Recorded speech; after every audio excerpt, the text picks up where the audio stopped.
नमस्कार, स्वागत है आप सबका कार्यक्रम तेजस्विनी में। आपके साथ मैं हूं ममता चोपड़ा।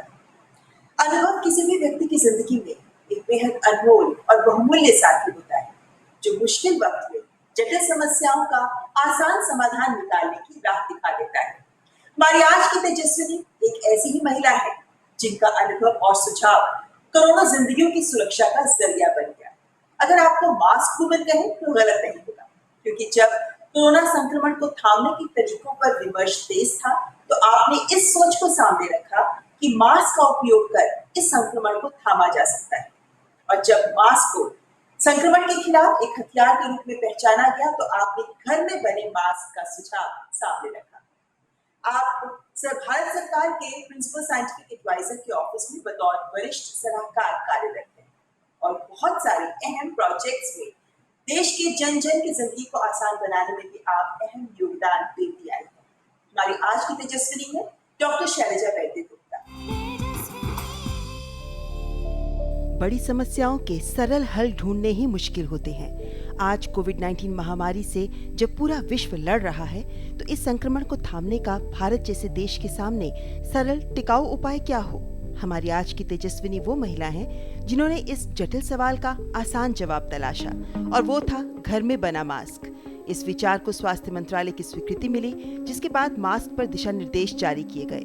घर में मास्क बनाने और इन्हें पहनने से संक्रमण की रोकथाम के लिए अभियान शुरू हो गया और इस जरूरत से जुड़ गया रोजगार भी। हमारी आज की तेजस्विनी एक ऐसी महिला वैज्ञानिक हैं जिन्होंने IIT से बायोटेक्नोलॉजी में PhD की और जुड़ गई भारत सरकार के विज्ञान और प्रौद्योगिकी मंत्रालय के जैव प्रौद्योगिकी विभाग यानी डिपार्टमेंट ऑफ बायोटेक्नोलॉजी के साथ। और पिछले 21 वर्षों में देश में विज्ञान के बदलते परिदृश्य के साथ साथ विभाग की कई अहम भविष्योन्मुखी पहल में आपका अहम योगदान रहा, और आपकी पेशेवर श्रेष्ठता और प्रतिबद्धता का ही परिणाम है कि आज आप भारत सरकार में प्रिंसिपल साइंटिफिक एडवाइजर के ऑफिस में बतौर वरिष्ठ सलाहकार कार्यरत हैं। आपने देश में विभिन्न वैज्ञानिक परियोजनाओं के लिए अंतर्राष्ट्रीय सहयोग से लेकर छात्रों को विज्ञान से जोड़ने तक के कई प्रयास किए, जिनमें म्युनिसिपैलिटी के स्कूलों के साथ साथ धारावी जैसे स्लम के बच्चों में भी विज्ञान की अलग जगाने, नोबेल प्राइज सीरीज का आयोजन जैसे काम शामिल हैं। अन्य देशों के सहयोग से किसानों के लिए स्मार्ट एग्रीकल्चर के लिए फार्मर जोन जैसा डेटा प्लेटफॉर्म हो या वेस्ट टू वेल्थ मिशन हो, ऐसी व्यापक पहलों में आपका निष्ठापूर्ण योगदान निहित रहा। हिमाचल प्रदेश के छोटे से शहर से अपनी मेहनत, लगन और कभी हार न मानने वाले जज्बे के साथ जिंदगी की ऊंचाइयों को हासिल करने वाली बायोटेक्नोलॉजी की जानी मानी वैज्ञानिक डॉक्टर शैलजा वैद्य गुप्ता ही हैं हमारी आज की तेजस्विनी। तो आइए करते हैं मुलाकात डॉक्टर शैलजा वैद्य गुप्ता से। शैलजा जी, बहुत बहुत स्वागत है आपका कार्यक्रम तेजस्विनी में। शैलजा जी, जब कोरोना संकट का काल ये शुरू हुआ, तो उस वक्त हमने देखा कि किस तरीके से मास्क के प्रयोग को लेकर बदलाव नजर आया सोच में। पहले तो विश्व स्वास्थ्य संगठन का भी यही कहना था कि डॉक्टर्स या जो संक्रमित लोग हैं या जिनमें लक्षण हैं, सिर्फ वही मास्क पहने। तो कब और क्यों आपको लगा कि देश के हर जन को मास्क पहनना चाहिए? Mamta, I'm very grateful, happy to be here on Tejaswini. I mean, I don't even think I deserve to be here, but thank you for having me here. The mask को लेकर जब हमने सोचा, हमारे दिमाग में ये नहीं था कि WHO क्या कह रहा है या the international agencies क्या कह रही है। हमारे तो हमें अपने देश के जो घनी आबादी वाले लोगों, जहाँ लोग रह रहे हैं, suddenly this pandemic came and we were not prepared for it. What do we do to prepare ourselves? हमारे घनी आबादी वाले लोगों के लिए हम क्या कर सकते हैं? तो उस टाइम तक बहुत ज्यादा वैज्ञानिक खोज नहीं हो रखी थी मास्क पर. There were a lot of people who were already using mask. बहुत सारी कंट्रीज मास्क यूज कर रही थी. चेक रिपब्लिक मास्क यूज कर रहे थे. तो हमारे लिए तो ये बहुत ही सरल उपाय था कि अगर हमारे जनता जो इतनी घनी आबादी में रहते हैं, जो इतने क्लोज क्वार्टर्स में रहते हैं, वो अगर मास्क पहनेंगे तो उनके लिए एक बैरियर है, एक सरल उपाय है जो अपने आप को प्रोटेक्ट करने के लिए.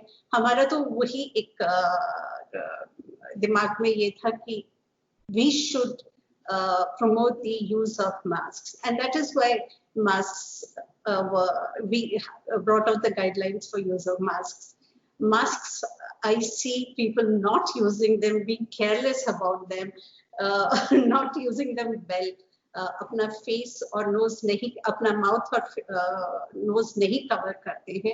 ये जरूरी है अभी, स्पेशली बिकॉज लॉकडाउन जो खत्म हो गया है, उसमें बहुत ज्यादा जरूरी है कि हम अपने आप को और दूसरों को प्रोटेक्ट करें. बिल्कुल, आपने सही कहा कि मास्क पहनना और गंभीरता पूर्वक नियम मानते हुए नियमानुसार मास्क पहनना, इसी में फर्क होगा कि हम संक्रमण को कितना रोक पाते हैं इससे. लेकिन सामान्यतः हम देखते हैं शैलजा जी की सरकार को अपने कोई नियम या नई सोच या प्रोटोकॉल्स के प्रचार प्रसार के लिए काफी मेहनत करनी पड़ती है. लेकिन आपका ये विचार तो हाथों हाथ किया गया, और खास तौर पर ध्यान तब ज्यादा आकर्षित हुआ जब प्रधानमंत्री नरेंद्र मोदी ने खुद घर का बना मास्क पहना. हमारे लिए तो ये बहुत ही बड़ा सम्मान था कि उन्होंने खुद कहा कि आप मास्क पहनिए. और आई थिंक उन्हीं की वजह से इतना अडॉप्ट और सब लोगों ने इस्तेमाल में मास्क लाया. अगर हम अपनी कोशिश करते तो उतना ही टाइम लगता जितना आप कह रही हैं. ये दूसरा प्रधानमंत्री ने, because he accepted it and promoted it, I think that got accepted very well. हमारे masses जो वो कहते हैं अभी भी मानते हैं. तो it's I think the primarily the advocate for masks was our Prime Minister. Selja जी, स्वास्थ्य मंत्रालय को आपने कैसे, उनका क्या रुख था, और जब आप ये सोच सामने रखी तो उन्हें कैसे कन्विंस किया, और कब और कैसे ये मास्क पहनों को घर पे बने मास्क पहनों के तौर पे पेश किया गया? ममता, जब हम लोगों ने शुरू किया, ये गाइडलाइंस बनाए थे, मार्च में ही बना दिए थे. उस टाइम WHO के भी गाइडलाइंस वही थे कि सिर्फ हेल्थ वर्कर्स ही पहन सकते थे. मास्क की कमी थी. एवरीबडी वो सोचे थे कि अगर मास्क पहनना बोला जाए तो सब लोग N95 यूज करेंगे. N95s are only meant to be used by health workers. इसलिए I think the reason why there was a sort of a resistance from the Ministry of Health कि हम अगर ये कहेंगे तो सब लोग सर्जिकल मास्क और N95 ले लेंगे. और उनका कहना भी सही था कि we cannot promote masks without them being available. उसलिए फिर हमने कहा कि हम होममेड मास्क के लिए कह रहे हैं, जो हम घर में बैठकर किसी भी पुराने कपड़े से, अच्छे धुले हुए कपड़े से बना सकते हैं. और जो घर में कोई भी हाथ से भी बना सकता है, सिलाई मशीन से भी बना सकता है, कैसे भी बना सकता है. इसीलिए हम लोगों ने होममेड मास्क का गाइडलाइंस बनाए. मंडी से दिल्ली तक कैसे आपने ये लंबी उड़ान भरी कि आज आप इस पद पर आसीन हैं कि आप अपने देश के लिए कुछ कर सकें? हाँ, I don't think मैंने कुछ किया. इसमें सारा श्रेय जो है मेरे माता पिता पर को जाता है. My father was joined the army during the emergency commission, and just after I was born, and I have been all over the country. मेरे माता पिता एक ही चीज चाहते थे कि हम पढ़ लिख जाएं और अपने पैरों पर खड़े हो जाएं. Financial independence was what they had said. You'll be surprised, ममता, कि अगर मेरा बस चलता तो मैं पोस्ट ग्रेजुएशन के बाद शादी कर लेती. But my parents, and I think सारे पेरेंट्स ऐसे ही होने चाहिए, उन्होंने कहा नहीं, जब तक तुम PhD कंप्लीट नहीं करोगे तुम शादी नहीं करोगी. and which is very rare, very rare, because PhD karte karte up, you cross the marriage age in India. So for that, I think I cannot say that I don't have my parents anymore, but it is because of them that I'm here. Doctor शेल्टा, आप प्रधानमंत्री की science technology and innovation advisory council से जुड़ी हुई हैं। इस council ने जो 9 मिशन लॉन्च किए, उनमें से वेस्ट टू वेल्थ मिशन के साथ आप जुड़ी हुई हैं। ये बताइए हमें कि क्या खास काम किए जा रहे हैं आपके द्वारा इस मिशन के तहत, और कैसे जमीन पर ये कॉन्सेप्ट बदलाव ला पा रहा है? अगर आप वेस्ट को देखें ममता, हमारे कूड़े करकट के जो ढेर जगह जगह हैं, इनको देखकर मुझे तो बहुत तकलीफ होती है। श्योर सारे हमारे सिटीजन्स को तकलीफ होती होगी। एंड अब ये टाइम नहीं रहा कि हम वो कूड़े करकट के ढेर लगे रहने दें हमारे हर कोने में, हर नुक्कड़ में। we have to get rid of waste. When we started this, we actually started this with a small project. Actually, it was not such a small project. Barapula drain, जो दिल्ली का सेकेंड लार्जेस्ट ड्रेन है, हमने सोचा कि अगर हम उस time Netherlands के साथ हम कोलैबोरेट कर रहे थे, एंड देन हमने कहा कि हम नॉर्मल कोलैबोरेशन नहीं करेंगे, हम वैसा कोलैबोरेशन करेंगे जो which will help us, two countries coming together and they create an impact. So cleaning the Barapula drain was our first major waste project. उसमें गंदा पानी आता था, उसके बगल में बिल्कुल गंदी लैंड थी, बिकॉज वो सिवेज वाला पानी उधर भी चला जाता था। तो हमने एक होलिस्टिक प्रोजेक्ट स्टार्ट किया जो पानी को ट्रीट करेगा, लैंड को रिकवर करेगा, and that was our first project on waste sort of a project. Then we started looking at other drains in Delhi. The Babapur drain, अगर आप वहाँ जाएंगी कभी तो आप हैरान हो जाएंगी कि ये हमारे राजधानी में ऐसे ड्रेन्स हैं, और सारे ड्रेन्स ऐसे हैं। वो पूरा लेयर ऊपर कूड़े से भरा हुआ है, पानी तो दिखता ही नहीं, और जब पानी दिखता है वो बहुत ही गंदा होता है। तो अब वो टाइम निकल गया कि जब हम लोगों ने सालों साल ये होने दिया है। We have started little projects. एक ढलाव होते हैं, आपको पता है ढलाव क्या होते हैं? जहाँ कूड़े के ढेर इकट्ठे किए जाते हैं, उसमें normally stray dogs and pigs घूम रहे होते हैं, और हमारे घरों के बिल्कुल साथ ही ये ढलान्स होते हैं। हमने उसको रिप्लेस कर दिया है, उसमें एक हमने मैकेनिकल सॉर्टर लगा दिया है। विश्वास नगर है, कोई भी जाकर वहां देख सकता है। हमारी इच्छा है कि हम जो हमने वहां लगाया है जैपर, वो टेक्नोलॉजी या उससे बेहतर टेक्नोलॉजी हम सारे ढलान्स में लगाए। इन इंटरनेशनल कोलैबोरेशंस ने आपको एक वैज्ञानिक के तौर पर, व्यावसायिक तौर पर, प्रोफेशनली कितना लाभ पहुंचाया है, एक वैज्ञानिक के तौर पर व्यक्तित्व विकास में? I think 100%. When you interact with the best in the world, you interact with an ecosystem which is producing the best in the world. You look at the technologies they are adapting. You look at the way they think about their science, plan their science. It is a very enriching experience. It also adds to your own understanding of how science should be conducted in India. So I think whole interaction is not only useful in the terms of what we can do with them, but for my personal growth, it was an amazing experience, and I think it is something which all of us should be lucky enough to. Selja जी, आपने विज्ञान के क्षेत्र में, खासतौर पर स्कूलों तक विज्ञान को पहुंचाने में भी काफी काम किया है, शिक्षा के क्षेत्र में इस तरीके से। लेकिन एक तरफ आप इंटरनेशनल कोलैबोरेशंस, बड़े बड़े प्रोजेक्ट्स हैंडल कर रही हैं, दूसरी तरफ शिक्षा में स्कूलों को विज्ञान से जोड़ने की भी कोशिश। ये पहल कैसे शुरू हुई? ये पहल कैसे शुरू हुई? एक्चुअली 2015 में हमने एक MOU साइन किया विद मनु प्रकाश, जो प्रोफेसर हैं स्टैनफोर्ड यूनिवर्सिटी में। फोल्डस्कोप एक पेपर माइक्रोस्कोप है जो आप फोल्ड कर सकते हो और अपनी जेब में लेकर कहीं भी ले जा सकते हो। वो हम लोगों ने इसलिए साइन किया था कि हम हर स्कूल में हर बच्चे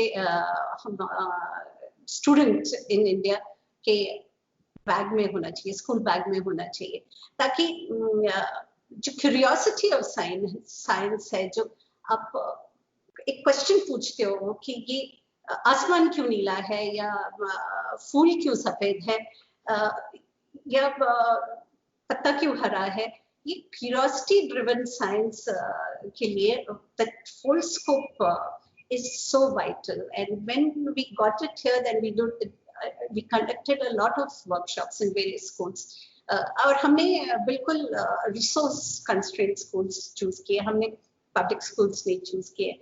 and Mamta, the experience of doing these workshops with Foldscope for these kids was a life-changing event for me. When I did one in Dharavi, I mean, I realized here our students were waiting for an opportunity, who have, what do you say, hunger in their belly to learn for knowledge. And it was transformative. And that is when we, that education that education सबके लिए होनी चाहिए. Access to education and quality education, not differential education. The quality of education should be available to everyone across India, and the quality should be maintained. That is very, very important. फोल्डोस्कोप की आपने बात की, वाकई मुझे याद है वो वक्त जब कि हम भी स्कूल में, लैब्स में लाइन में खड़े होते थे कि माइक्रोस्कोप में एक झलक माइक्रो ऑर्गेनिजम्स की या सेल्स की दिख सके। और आज तक बच्चों के जेब में कागज का फोल्डेबल माइक्रोस्कोप एक क्रांति की तरह है ये। लेकिन इससे हटकर अगर हम धारावी के बच्चों के बारे में आपसे जानना चाहें कि वहाँ पर बच्चों की जिंदगी को बदलने में कैसा आपका योगदान है। बहुत सारे छात्र तो ये कहते हैं जो आज विदेशों में पढ़ रहे हैं कि वो आज वहाँ हैं क्योंकि आपने उनका साथ किया। That is, Mamta, बहुत ज़्यादा, I don't think that is really very true. Those children are self-driven. Those children they are overcoming major drawbacks in their life. बहुत कठिनाइयों से उठकर वो ऊपर आए हैं। और मैं ये नहीं, कुछ भी क्लेम नहीं कर सकती कि मेरी वजह से ये हुआ है या हमारी वजह से ये हुआ है। वो उनकी अपनी कोशिशों की वजह से हुआ है। And we are, and Dharavi was in our mind when we did the masks.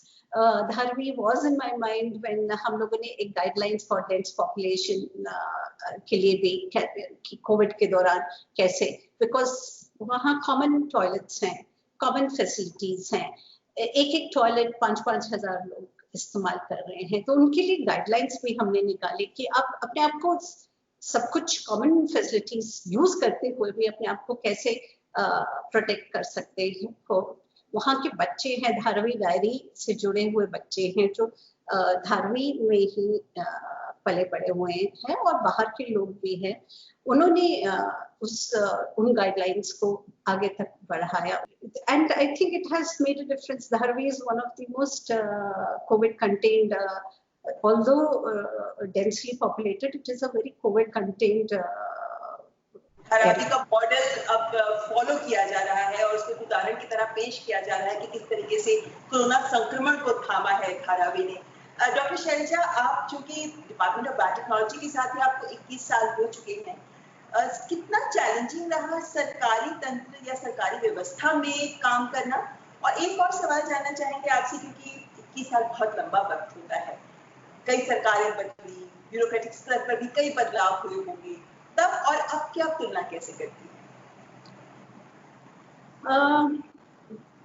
21 साल बहुत लंबा ये होता है। And there were challenges being a woman, जो चैलेंजेस होते हैं वो, but we were also very lucky because it's a scientific organization. तो हमारे जो सेक्रेटरीज आए वो बाहर से आए, साइंटिस्ट थे, जाने माने साइंटिस्ट थे जिन्होंने हम लोगों को बहुत प्रमोट किया, चाहे डॉक्टर M.K. भान रहे हो, चाहे प्रोफेसर विजय राघवन रहे हो सेक्रेटरी, उन लोगों ने बहुत हम लोगों को मेंटर किया और बहुत प्रमोट किया in that sense. And for that, we are very lucky to be part of the Department of Biotechnology. Regarding the one difference which मतलब इतने ministers आए और इतने सरकारें बदली, the one difference I see now is that interest at the topmost level for science and technology. I know it sounds very contradictory, but it is not. Science and technology was never very important otherwise. I saw during the previous regime 5 to 6 ministers changing every 6 months, every year, and which is not an indication of the importance being given to a particular ministry. And I see this government talking about science and technology in a way which will impact the most basic or most need of this country, and that is where the difference is. They are asking us what we can do for the huge problems this country faces. Doctor Shailaja, आपकी एक और पहल के बारे में जानना चाहेंगे जो किसान और किसानी से जुड़ी हुई है, फार्मर जोन। ये क्या पहल है? क्योंकि डेटा प्लेटफॉर्म की तरह इसको पेश किया गया है, ये कैसे किसानों के लिए सहायक हो सकता है? Farmer zone was a concept which when agri data के बारे में बात हो रही थी, बहुत सारा डेटा है, इतने हमारे ICR के इंस्टीट्यूट्स हैं, बहुत ज्यादा डेटा है, उनके साथ डेटा है, पर उस डेटा के साथ करना क्या है? And that is when the concept of farmer zone evolved. कि हमारे farmers, and we actually had a interaction with farmers, किसानों के साथ हमारा इंटरेक्शन हुआ। उन्होंने कहा कि देखिए, हमारे पास मार्केट इंटेलिजेंस की प्रॉब्लम है, हमारे पास सीड्स नहीं मिलते, सही टाइम में अच्छे सीड्स नहीं मिलते, हमारी सॉइल का, हमारी अपनी छोटे फार्मर्स का, हम अपने सॉइल टेस्टिंग के लिए हमारे पास चीजें नहीं हैं, और हमें लैब्स में जाना पड़ता है सॉइल टेस्टिंग के लिए, और हमारे वाटर, पानी की बहुत कमी है।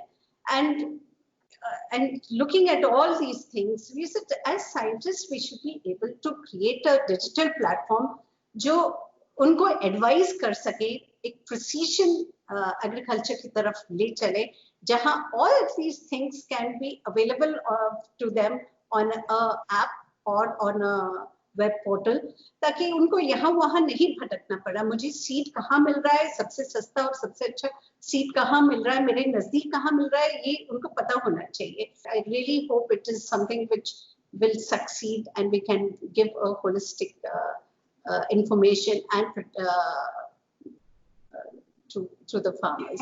हम भी करते हैं डॉक्टर शैलजा, लेकिन एक अहम सवाल, क्योंकि आप एक महिला भी हैं और एक वैज्ञानिक भी हैं, और विज्ञान के क्षेत्र में आमतौर पर महिलाओं की तादाद को लेकर चिंता भी जताई जाती है। हालांकि हमारे देश में बहुत अच्छी महिला वैज्ञानिक भी मौजूद हैं, लेकिन उदाहरण के तौर पर विश्व में ही अगर हम देखते हैं तो जो नोबेल पुरस्कार प्राप्त फेमिनिस्ट को देखें तो सिर्फ 3% ही महिला वैज्ञानिक इसमें शुमार है।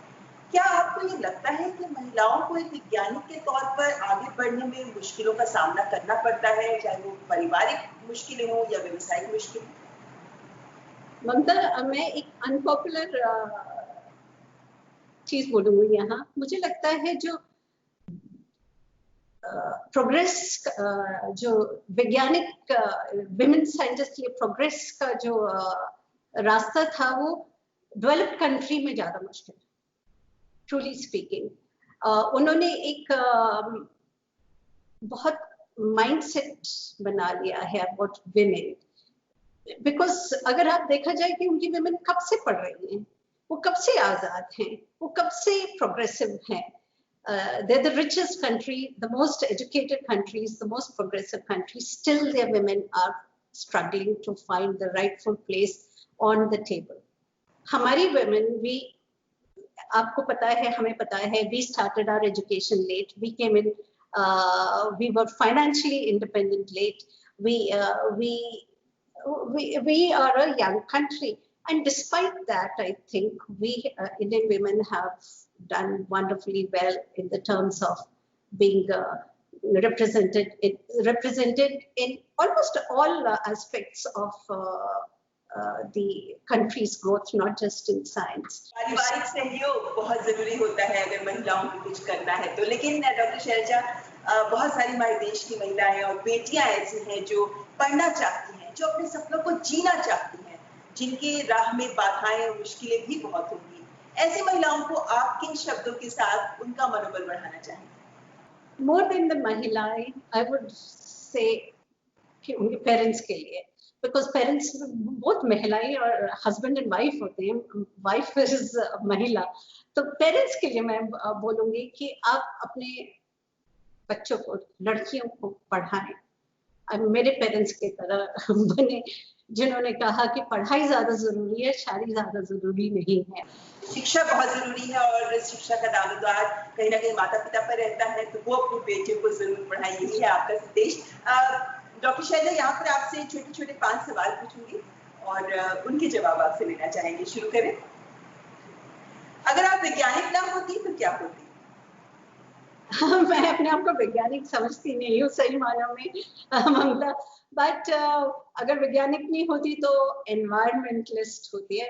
मेरा नेचर के साथ, प्रकृति के साथ बहुत बहुत लगाव है। अच्छा, जिंदगी का सबसे बड़ा सबक?